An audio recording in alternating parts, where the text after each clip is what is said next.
warahmatullahi wabarakatuh. Waalaikumsalam warahmatullahi wabarakatuh. Jadi hari ini kita mau mencoba membahas dan berdiskusi sedikit tentang zodiak. Nah, setahu saya nih Kak, zodiak itu kayak lebih ramalan tentang hidup seseorang berdasarkan tanggal lahir atau bulan lahirnya. Seperti yang saya tahu tuh kayak ada Leo, Gemini, Pisces dan lain-lain. Itu kalau menurut Kakak seperti apa Kak? Ya, setuju sih. Yang bagian itu juga kita kan dulu juga nemuin ya, waktu kita kecil dulu kan ada kayak di koran-koran gitu kan ya. Itu kan biasanya ditulis di situ kayak Sagittarius, asmaranya seperti ini gitu kan. Terus itu zaman dulu lah ya. Kemudian jadi iya benar, zodiak itu adalah rasi bintang atau ramalan bintang, bisa juga disebut horoskop. Jadi di situ tertulis tuh biasanya ramalan cintanya akan seperti apa ke depannya, kemudian rezeki kita nantinya seret apa lancar nih, kemudian nanti biasanya juga disertakan masa depan kita, karirnya nanti sukses atau enggak, kayak gitu sih yang kakak tahu. Kamu lahirnya bulan Januari, bintang kamu ini loh, nah kayak gitu tuh. Itu sebenarnya niat saya nggak percaya sih Kak, cuma kan iseng-iseng aja, ikut-ikutan teman, ikut-ikutan apa ya, tren gitu ya. Nah itu gimana Kak kira-kira pandangan Islam ya Kak? Kalau pandangan Islam tuh jelas dilarang deh, soalnya tuh nih ya yang pernah kakak baca nih ya, bahwa Islam sangat melarang keras untuk percaya terhadap ramalan, dalam hal ini zodiak ya, ramalan bintang tersebut, karena ada dua hukum nih. Yang pertama, hukumnya itu ketika kita cuma sekedar membaca saja tanpa percaya itu dihukumin haram, dan sholat kita itu 40 hari nggak diterima gitu loh. Nggak kah? Betapa kita sangat rugi, ya nggak? Iya. 40 hari sholat Padahal nggak kita cuma diterima. baca aja ya Kak? Itu cuma baca doang, belum percaya ya. Terus maksudnya 40 hari nggak diterima sholatnya itu, kita cuman dihitung menggugurkan kewajiban sholat tanpa mendapatkan pahala sholat itu sendiri. Kemudian untuk yang hukum kedua itu kita membaca kemudian kita percaya nih, jadi udah double nih dosanya kan. Yang pertama tadi padahal udah nggak diterima sholatnya selama 40 hari, sedangkan yang kedua itu kita dihukumi seperti kufur terhadap Al-Quran. Karena dalam Quran surat An-Naml ayat 65 di situ jelas sekali bahwa tidak ada seorang pun yang mengetahui perkara gaib baik di langit dan di bumi melainkan Allah saja. Jadi untuk apa kita percaya ramalan tersebut kan? Padahal Allah sudah mengklaim bahwa tidak ada seseorang pun yang mengetahui perkara gaib kecuali Allah saja. Gitu. Oke, berarti zodiak ini udah ada ya Kak di Al-Quran ya Kak? Udah dijelasin? Sudah ada dijelaskan tentang hukumnya seperti itu ya. Jadi bukan cuma zodiak sih, kalau di Al-Quran itu lebih luas lagi, kayak banyak sekali ramalan kan, nggak cuma zodiak aja ya. Yang kita bahas sekarang ini kan lebih spesifik ke zodiak aja nih. Nah, jadi kita lagi bahas ini.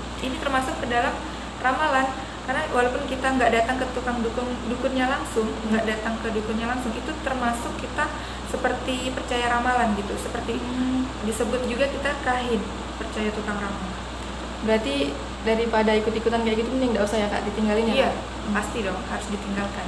Terus Karena mudaratnya lebih banyak daripada manfaatnya. ya. Terus kan kalau kita sekarang udah tahu nih Kak, untuk sahabat-sahabat kita yang di luar sana yang masih percaya sama zodiak ini, sebaiknya sikap kita harus kayak gimana Kak? Kalau menurut kakak sih ya, sikap kita pertama menasihati dong, ya kan? Menasihati dan mengingatkan, karena sudah jelas memang ini dilarang gitu kan. Ketika kita dulunya nggak tahu nih, sekarang kita udah tahu, kita harus bagi ilmu kita ke teman-teman kita, sahabat-sahabat kita, supaya mereka jangan sampai terjerumus ke dalam dosa itu lebih jauh gitu. Kalau sekarang mereka belum tahu, kita nasihati secara perlahan. Nanti insya Allah kalau cara kita menasihatinya dengan baik, insya Allah mereka bisa menerima kebenarannya, ya enggak? Sedangkan di surah Al-Ansar sendiri kan Allah jelaskan saling menasihatilah kamu di dalam kebenaran. Di sini kita juga mudah-mudahan kita terhitung melakukan amal ma'ruf nahi munkar juga, ya enggak? Iya. Nah, kalau menurut Ija sendiri gimana cara menasihatinya? Kalau dari kita kan sekarang nih dari zaman era modern, kalau saya baca dan saya lihat tuh teman-teman tuh kayak lebih ikut tren gitu Kak, emang jadi ikut-ikutan aja gitu. Jadi emang sebaiknya kita nih mungkin kita bisa share-share postingan tentang bahayanya ramalan zodiak, terus bisa juga kita ajak ke kajian atau gimana yang sedang membahas tentang ramalan zodiak itu Jessica. Itu juga. Oke Kak, jadi tadi selain yang udah dibahas, ada ayat yang berkaitan tentang ramalan.